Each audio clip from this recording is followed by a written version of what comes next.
El gobierno declaró ayer la emergencia agropecuaria para 5 departamentos del sur del país. Se espera que unos 5.400 productores reciban asistencia a efectos de paliar los efectos, las consecuencias del déficit hídrico que se viene viviendo. Ahora, ¿en qué consiste exactamente ese apoyo?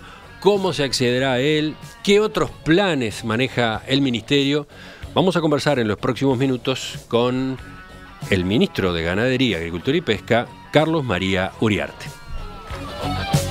Ministro, buen día, gracias por visitarnos, gracias por acompañarnos hoy. No, buen día, Emiliano, y el gusto es mío y agradecido de permitirnos esta comunicación con la gente. Hace apenas una semana que está en el cargo. Supongo que cuando asumió ya estaba pensando en que iba a tener que adoptar una medida de este tipo.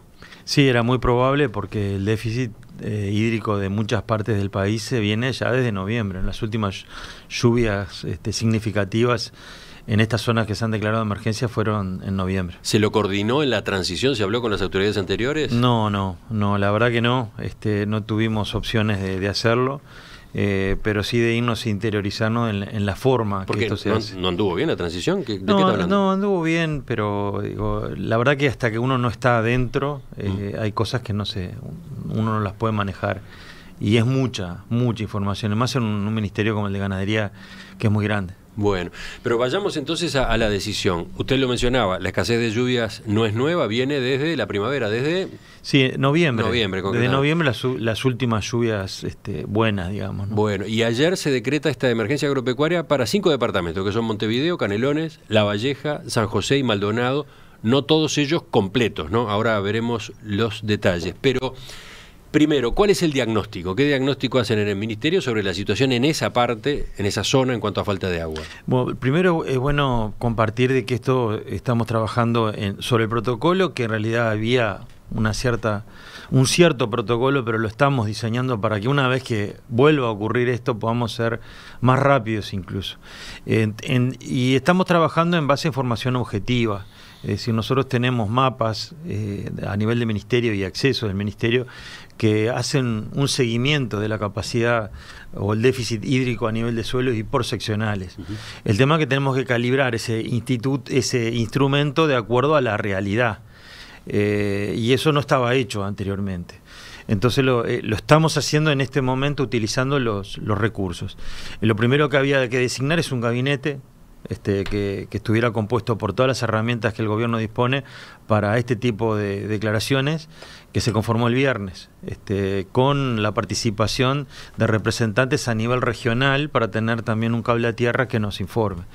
El sábado estuvo el informe, y ese informe tiene que ser puesto a consideración del presidente de la República antes de esta declaratoria. Eso se hizo el domingo, y el domingo el presidente autorizó la declaratoria. Entonces el lunes nosotros volvimos a convocar al gabinete y ajustar la declaración. Y ahí se nos surgió el primer inconveniente en cuanto a que ese calibrado que yo digo de los mapas no reflejaban exactamente la actual dimensión de la sequía. ¿Qué quiere decir esto? A ver. Quiere decir que hay zonas que están en sequía, como para ser declarada, que no estuvieron en la declaración de ayer, pero que van a estar. Nosotros de todas maneras dejamos previsto en la declaratoria de que esto podría ser modificado, ampliado. Y de hecho es lo que estamos trabajando hoy. Pero no entendí por qué no se los incluyó ya. ¿Qué fue lo que falló? No es que se haya fallado, es un instrumento que se está calibrando. Es una formación objetiva en base a mapas, que después en la realidad a veces es otra, la realidad es dinámica. Y no descartamos de que haya que haber otra, porque de esta situación continuar, las áreas se van a seguir ampliando. Hay unas que están en el margen. Si uno mira esos mapas, que muchos los manejan, son áreas están en rojo.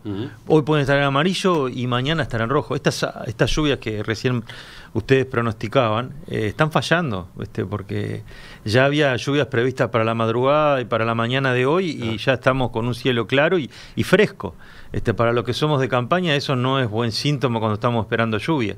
Entonces este alivio que prevíamos iba a ser una regadita hoy, ya nos está dejando, para mí, de a pie, y tenemos las esperanzas, sí, en unas lluvias que el pronóstico dice van a ser más satisfactorias, por decirlo de alguna manera, para el próximo fin de semana y la semana que viene. Entonces, pero en estas zonas que sí están comprendidas por el decreto, ¿qué es lo que está pasando? ¿Cuán grave es la situación? No, es muy grave, hay daños, hay varios rubros que están abarcados en esto.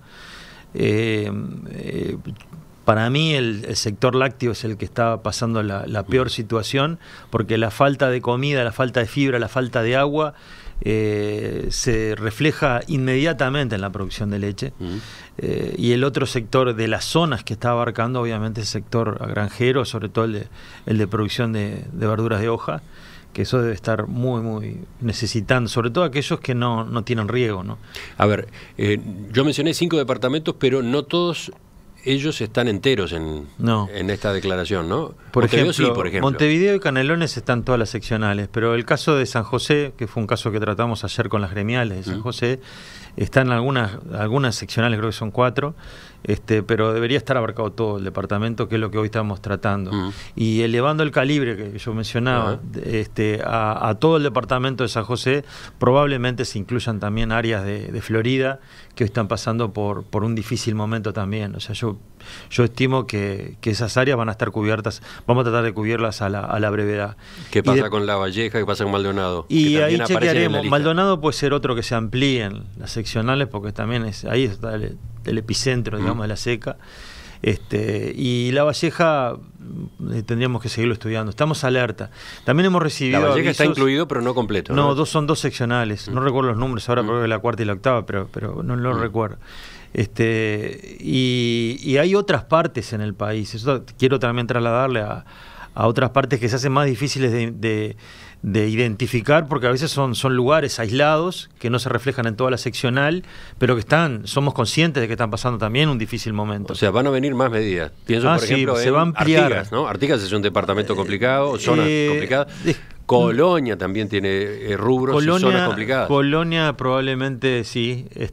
Artigas siempre es grave porque son suelos superficiales y el déficit hídrico se manifiesta rápidamente.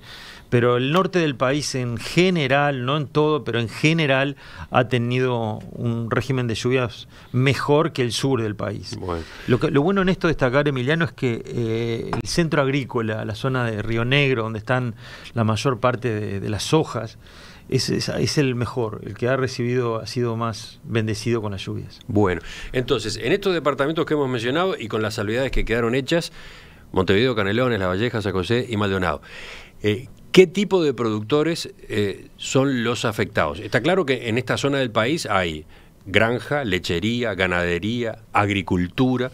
El foco, dice usted, que se está poniendo sobre todo en lechería. No, me refería al daño en los diferentes sectores, no al foco. Evidentemente, a nuestro entender, el sector que está padeciendo en general mayor daño es la lechería. Sí. Y después le sigue la granja, y después la agricultura y por último la ganadería. En estas zonas que se hemos declarado de emergencia, tanto la granja como la lechería son muy importantes.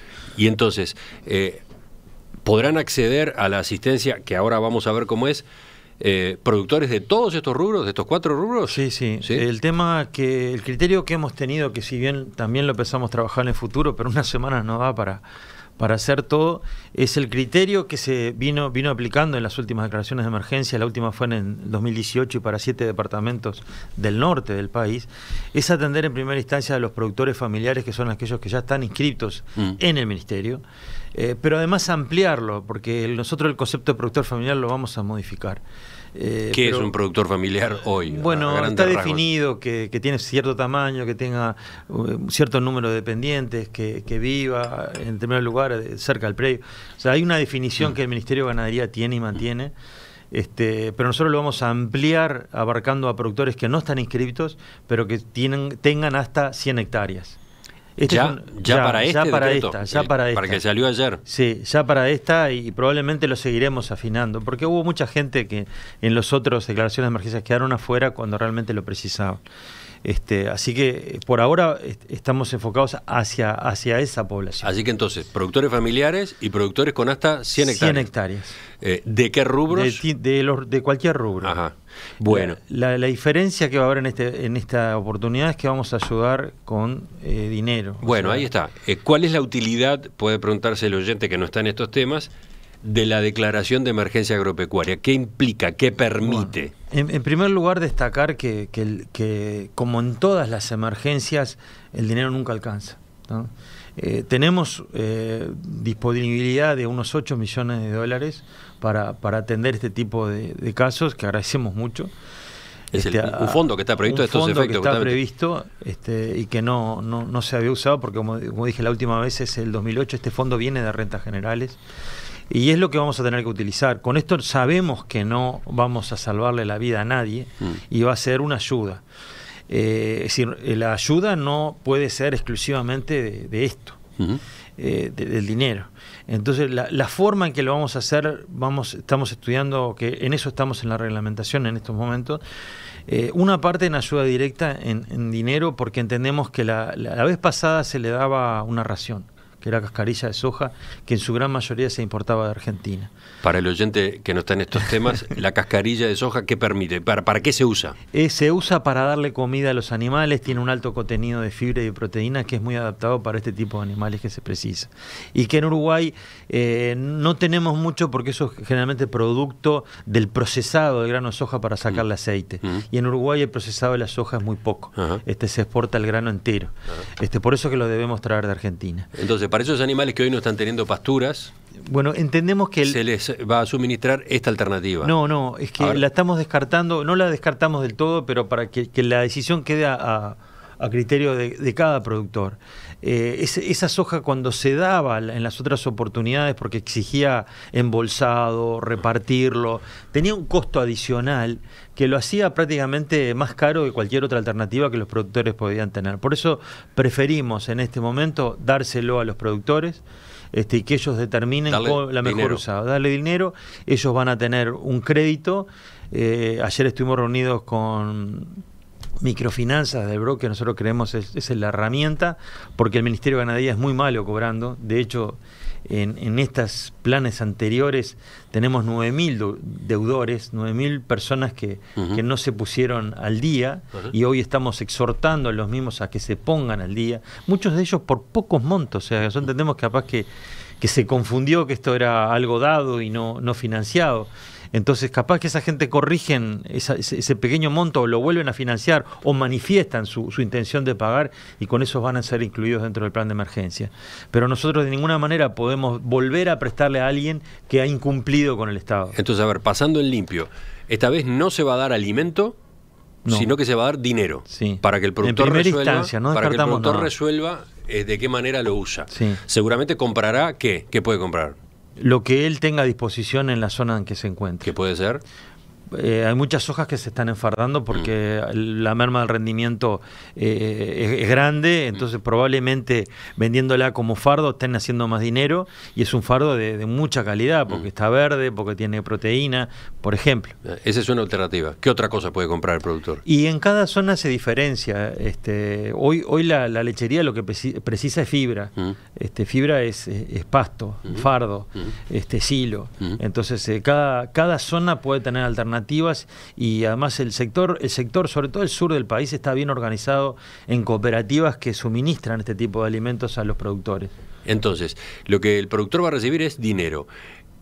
¿Cuánto dinero? ¿Cómo se define la cantidad que le corresponde a cada uno? Bueno, la cuenta es fácil. Tenemos 8 millones, de los cuales nosotros vamos a reservar uno por lo menos porque se va a seguir ampliando, para poder utilizarlo de la mejor manera.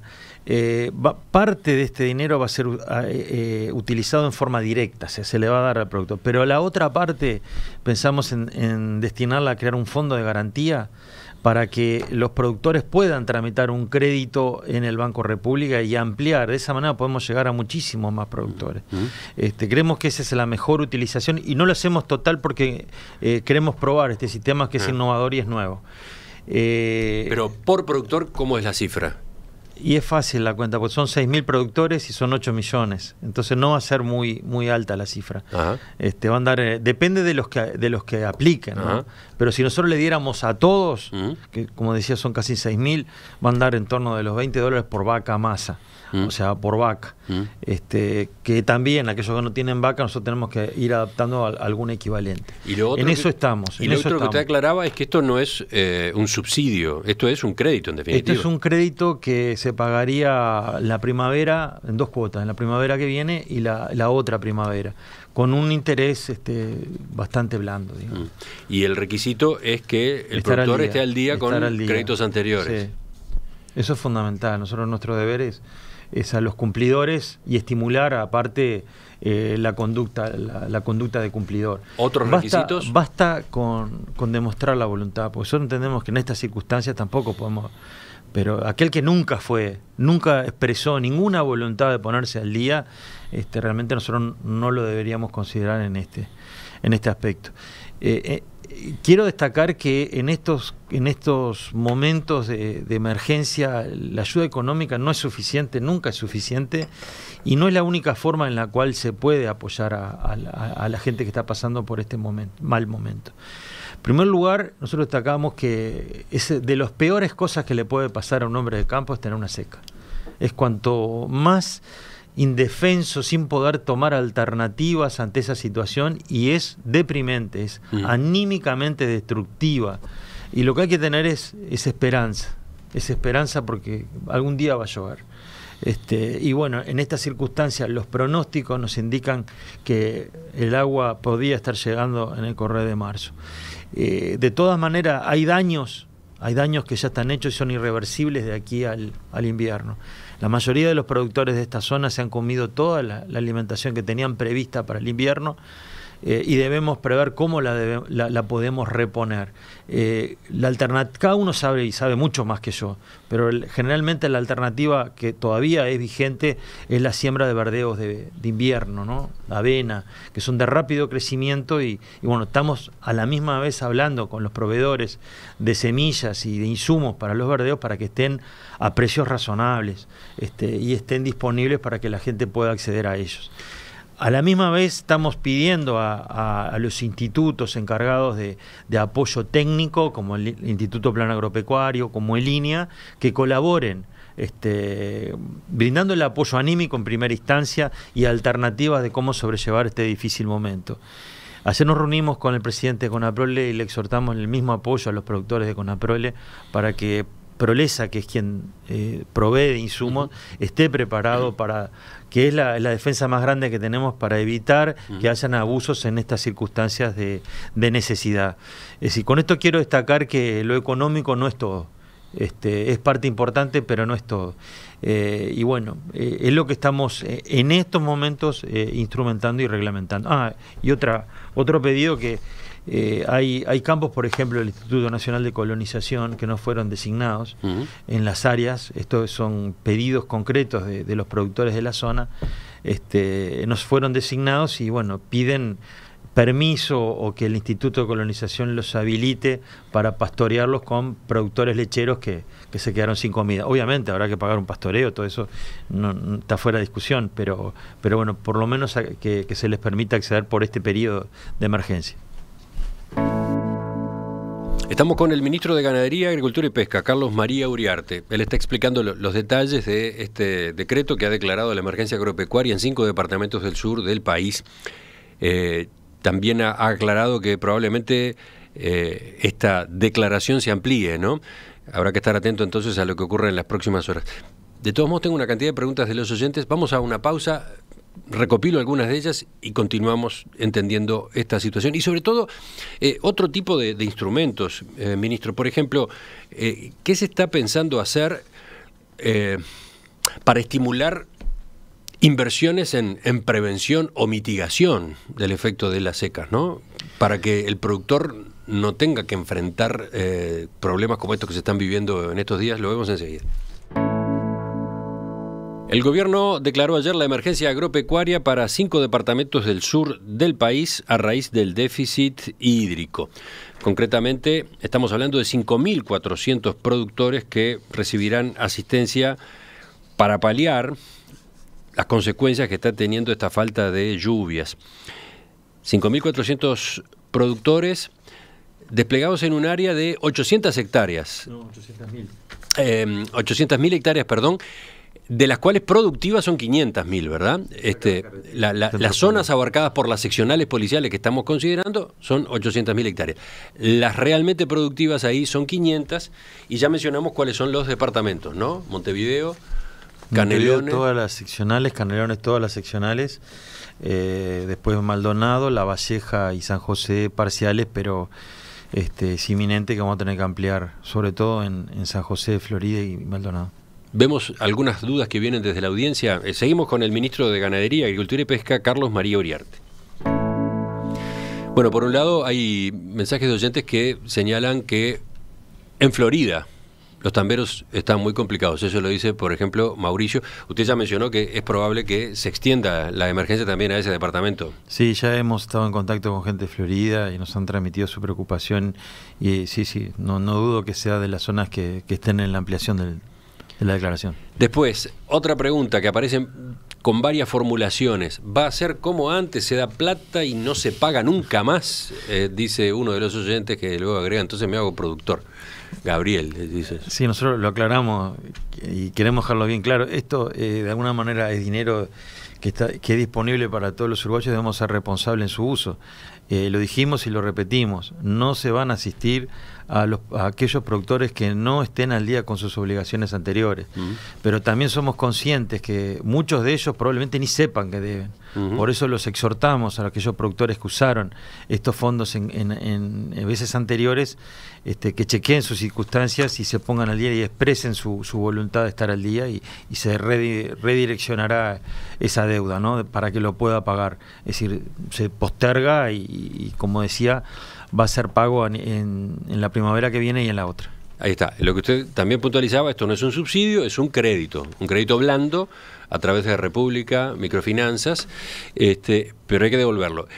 La otra pregunta que aparece es, ¿se va a controlar que el dinero se utilice efectivamente para enfrentar esta emergencia agropecuaria? Sí, si bien le damos la libertad al productor que lo haga, probablemente instrumentemos un sistema de vales que solo se lo van a cambiar a aquellos que vendan insumos referentes a ayudar en esta emergencia, no para que lo usen con otro destino.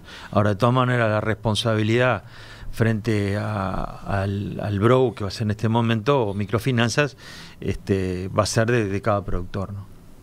Después, dice Roberto, estas sequías son recurrentes, ¿no hay opciones? ¿Siempre hay que rescatar al campo? ¿Es la única alternativa?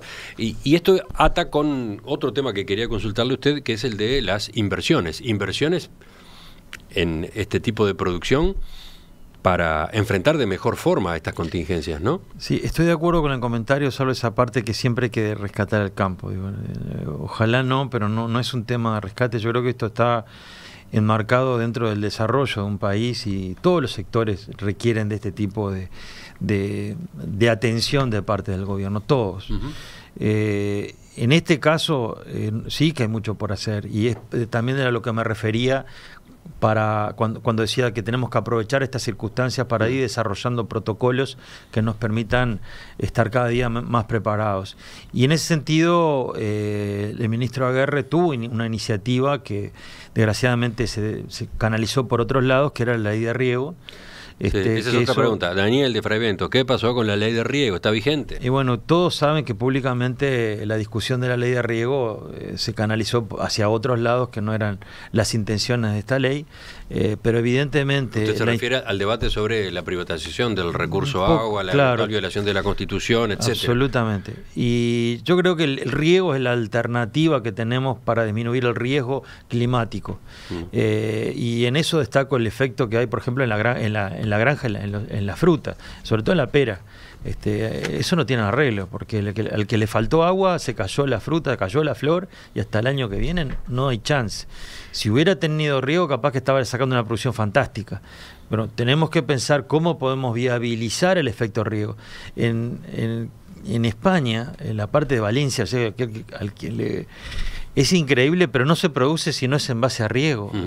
Nos llevan años de evolución. Pero eso es un foco en el cual nosotros deberíamos fijarnos para disminuir el riesgo a este tipo de circunstancias y así no tener que depender del Estado. El Estado tiene que facilitar estas herramientas, hacerlas posibles, y la ley de riego era un camino. Es un camino que hay que recorrerlo, pero tenemos que buscarle entre todos la solución para que podamos llegar a lo que hoy tiene España. Y el otro mecanismo que también deberemos instrumentarlo, y sobre todo este año ojalá solo vamos a poner énfasis en el sector agrícola, es los seguros de rendimiento. Otro tema que se discute permanentemente desde hace años. Bueno, hay que avanzar, es otro tema. Inversiones en riego, seguros. Bueno, esas son las... ¿Cuántas veces lo hemos escuchado? Pero hay que avanzar, y eso es parte del desarrollo de un país. Llevan sus tiempos. A veces hay países que lo llevan más que otros, hay países que tienen también otras prioridades y los enlentecen. Para nosotros va a ser prioridad el seguro de rendimiento para la agricultura secana, soja. ¿Puede explicar lo que es un seguro de rendimiento? Un seguro de rendimiento es, de acuerdo justamente a lo que estamos hablando, que estamos calibrando una herramienta, esas herramientas en el cual el gobierno ha invertido y tiene a disponibilidad, puede determinar el déficit hídrico por seccional en todos los departamentos. No está hecha para todos los departamentos, pero sobre todo por la parte agrícola. Nosotros podemos decir exactamente, bueno, esta seccional le está faltando agua y por lo tanto la incidencia en la merma de rendimiento de tal cultivo va a ser tanto. Por lo tanto se dispara el seguro. En estas circunstancias, hoy por hoy, las dificultades que se ha encontrado para no poderlo implementar es el costo de la póliza del seguro. Y nosotros entendemos que tendría que haber dos criterios grandes que lo vamos a poner a discusión, porque esto es importante promover la discusión del tema, y les garanto que hay masa crítica como para tratarlo, masa crítica en el Uruguay como para tratarlo con profundidad. Es justamente el costo de la póliza para lo que nosotros entendemos el Estado tiene que tener incidencia, y la universalidad de esta herramienta. Es decir, que todos los productores participen de esto, porque así abaratamos el costo del mismo y lo ponemos disponible para todos. ¿Cuándo? ¿Qué plazos maneja para que el objetivo esa herramienta personal esté disponible de forma más accesible? Yo soy de marcarme metas. Esa es una meta que nosotros tenemos marcada para este año. Ojalá, este año. Ojalá lo podamos hacer. Y esto, lo que pasa también normalmente es que uno se acuerda de estas cosas cuando suceden estos fenómenos. Eso es muy uruguayo. Empieza a llover y pasa a ser un tema secundario. Nosotros lo vamos a seguir. Probablemente lo tengamos que discutir en pleno de una inundación, porque es lo que pasa. Pero para nosotros vuelvo a reiterar, es fundamental. Lo que se le garante, y termino la descripción de la herramienta, se le garante al productor, cuando uno arriesga, es por lo menos cubrir los costos y tener por lo menos no quedar endeudado en estas circunstancias, porque a veces son deudas que de alguna manera comprometen los resultados de 2 o 3 ejercicios posteriores. Mire, acá llega una pregunta que seguramente se basa en que lo conocen usted y a su historia y su trayectoria. De algún modo redondea esto que venimos conversando. Armando quiere saber cómo sale Nueva Zelanda de un problema similar a este. ¿Usted cuántos años vivió en Nueva Zelanda? Y yo vi 7 veces en periodo máximo de 2 años. Bueno. Pero durante 12 años estuve yendo y viniendo. En Nueva Zelanda, ¿qué hacen con un déficit hídrico como este? ¿O justamente los productores están preparados y esto no es un drama? Bueno, es así. Nueva Zelanda primero tiene un clima que varía cada 50 kilómetros. Hay zonas en las cuales nunca tienen problema de agua, y hay otras zonas que viven con problema de agua. Hoy por hoy Nueva Zelanda ha avanzado en esto, en ideas que están propuestas en la ley de riego, en inversiones multiprediales, muchas de ellas hechas por el propio Estado, quien invierte y pone a disposición el agua y el usuario lo paga. En las zonas que yo vivía, que es en la isla sur, se llama Canterbury, hay a nivel de la cordillera, de los Alpes neozelandeses, se hacen represas que acumulan el agua del deshielo, y después por gravedad a los costados de los caminos están todos los canales de los cuales los productores utilizan para... Está todo bajo riesgo. Pero eso es inversión del Estado. Normalmente es inversión en su gran mayoría que el Estado hizo y los usuarios lo pagan por eso, pagan la amortización de esa inversión y pagan por el uso. Ese es un sistema que está incluido en la ley de riego, la idea era original, y en el cual Uruguay algo se hizo, no del todo correctamente, me estoy pensando en India Muerta, pero se puede avanzar en ese sentido y trabajarlo bien. Nueva Zelanda hoy está preparado para enfrentar este tipo de situaciones y si bien no están ajenos a la seca, y de hecho en los últimos años han pasado más de 2 años, no ahora, pero anteriormente, con una seca muy fuerte, ellos tienen, por un lado, gente que tiene el acceso a riego, porque no son todos, no les llega a todo el mundo, pero por otro lado tienen una cultura de reservas forrajeras, de reservas para los animales. Yo fui profesor en la Universidad de Lincoln, ¿no?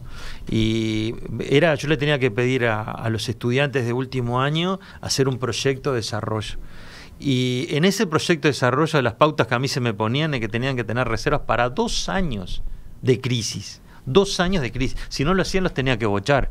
Es decir, compartiendo con los productores que me están escuchando, es prever 2 inviernos. Tenemos que tener siempre en los predios comida para pasar 2 inviernos.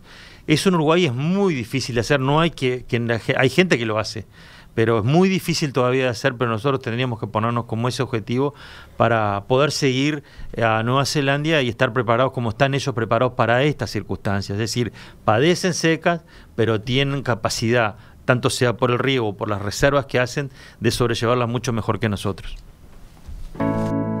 Quedamos entonces a la espera, ministro, de los nuevos escalones de la emergencia agropecuaria que van a venir en estos días, según lo que usted anticipaba, y de este otro tipo de medidas, de este otro tipo de instrumentos de mediano y largo plazo que también se están preparando.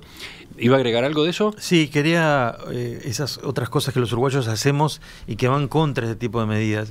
Hay gente que ha invertido en sistemas de riego importantes y sin embargo no los puede hacer marchar por lo caro que es la energía. Ahí aparece otra discusión. Otra discusión.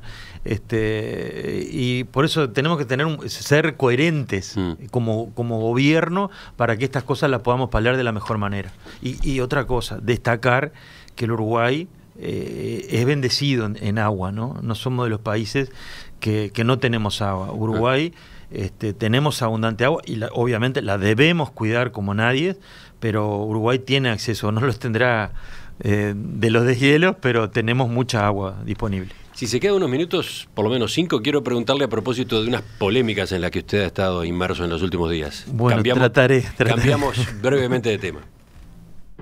Ministro, en los últimos días usted ha estado metido en más de una polémica a raíz de declaraciones que fueron vistas como las de un presidente de la Federación Rural y no las de un ministro. Hace muy pocas horas, por ejemplo, usted se manifestaba a favor de que se postergara el aumento de precios de los combustibles, sobre todo hasta que pasara la cosecha de arroz y de soja. Y esa salida resultó polémica. Lo criticaron incluso desde adentro de la coalición multicolor. Usted vio, por ejemplo, a Sebastián da Silva, ¿no? Suplente de senador, dirigente blanco, dijo: este tipo de pedidos se explica desde el gremialismo, no desde un poder ejecutivo que recibe un país con 5% de déficit fiscal y con un mundo al borde de la recesión por el coronavirus. Pero también hubo otras voces, como la de Bruno Gili, socio de la consultora CPA Ferrer. Parecería que el ministro actúa más como delegado sectorial que como ministro de Estado. Supongo que no debe estar muy feliz el equipo económico. Y no es el único caso, ¿no? En enero había hablado de en cuánto tenía que estar el dólar y también provocó este tipo de reacciones. Ayer dijo, palabras más, palabras menos, que el dólar, el valor del dólar que estaba dándose era lo que ansiábamos. ¿Qué contesta a propósito de este tipo de declaraciones suyas? En primer lugar, cuando uno es una figura pública, uno obviamente está expuesto a este tipo de comentarios que respetamos mucho, y no tengo nada para decir de las personas que los emiten. Estoy tranquilo con mi conciencia de que estoy trasladando desde donde estoy hoy como gobierno. Mi función es transmitir las necesidades y las opiniones de los productores, ¿no? y tratar de que sus intereses estén considerados en las medidas que toma el gobierno. Pero, y esa es mi función. Pero a ver, ¿es así efectivamente? ¿El ministro es eso? ¿El ministro tiene que actuar en nombre de toda la sociedad? Obviamente, actúa desde el gobierno, pero es el representante dentro del gobierno de a quienes el ministerio abarca. ¿Es el representante? Se lo pregunto teniendo en cuenta la polémica que hubo en los gobiernos de Frente Amplio con el papel que desempeñaban algunos funcionarios y jerarcas provenientes del sindicalismo, ¿no? Decía, bueno, son correa de transmisión de los sindicatos y no del Estado, no de la sociedad, ¿no? A ver, la función de un ministro representa al sector y a aquellos que están involucrados en el sector.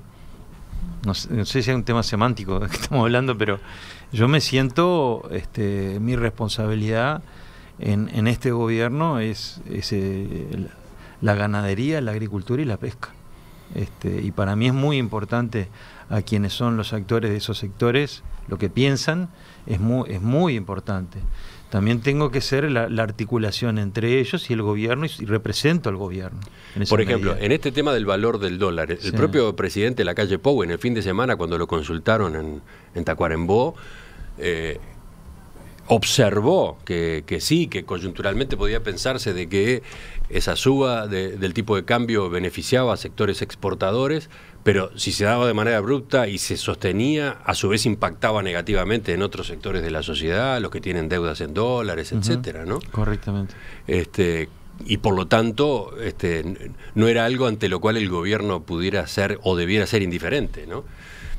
Estoy de acuerdo. Estoy de acuerdo. Ahora, de la misma vez, el Uruguay es un país agroexportador y turístico.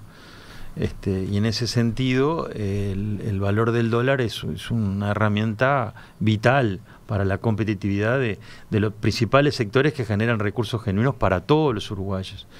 Y como bien lo dijo el presidente en esa misma declaración, se está beneficiando el sector exportador, pero la respuesta de los beneficios son lentos. Y sin embargo, el impacto en los uruguayos que deben en dólares es inmediato. Estas son consideraciones que tenemos que tener en cuenta. Por eso mismo yo me refería, porque la pregunta que cuando hice las declaraciones esas de ayer se referían a si todavía había una brecha entre el valor del dólar de hoy y el que nosotros pensamos debería ser. Y mi comentario era fue de que el valor actual del dólar refleja la evolución de esa divisa, del valor de esa divisa en la mayoría de los países latinoamericanos. Y por lo tanto hoy ese argumento que fue un reclamo nuestro, digamos, del sector, ¿no? Hoy me confunden, pero... Sí. ¿Cuál sombrero es el que utiliza? Pero quiero dejar claro, lo queríamos decir, que fue un reclamo hecho por el sector. Hoy prácticamente no tiene el valor que tenía antes, o la vigencia, digamos, que tuvo antes, ¿no? ¿Cuál reclamo? El atraso cambiario, referido al atraso cambiario. O sea, lo que hoy usted ve es que el tipo de cambio en Uruguay está acompañando la tendencia. Sí, el reclamo que se hizo de parte del sector siempre fue que acompañe lo que sucede con nuestros principales socios comerciales. Y en ese marco, si nosotros analizamos a lo que los países de Latinoamérica, Brasil sobre todo, ha tenido una evaluación en los últimos 12 meses muy parecida a la de Uruguay. ¿A eso se refería usted con la expresión era lo que ansiábamos? Claro. A la correlación entre el tipo de cambio en Uruguay y el de esos otros países. De nuestros principales socios comerciales, a los que les compramos y a los que le vendemos. Y sobre eso, lo que charlábamos recién, cómo hay que manejar la situación teniendo en cuenta los intereses de toda la sociedad. Por ejemplo, con el equipo económico, ¿cómo viene su intercambio? No, es muy fluido. Yo la verdad que quiero transmitirles a los uruguayos y sobre todo a la gente de campo, a la gente del interior, de que todas las medidas que nos han planteado, que precisan, han sido transmitidas y bueno, algunas trascienden y son estas discusiones, pero son muy bien recibidas, con mucha seriedad. Y eso es lo que a nosotros a esta altura nos conforma, es que más tarde o más temprano, si son viables, se van a tener en cuenta. Y esto no ha caído en un bolso roto. Son bien recibidas y mantenemos un diálogo muy fluido. Carlos María Uriarte, ingeniero agrónomo, máster en Economía y Ciencia Agrícola, ministro de Ganadería, Agricultura y Pesca, le agradezco que nos haya acompañado esta mañana. No, el agradecido soy yo, Emiliano, porque realmente es muy importante, entendemos nosotros, comunicarnos con la sociedad en su conjunto para aclarar de primera mano, dando la cara a este tipo de circunstancias, y que la sociedad en su conjunto debe y merece saberlo. Volvemos a conversar en cualquier momento. Gracias.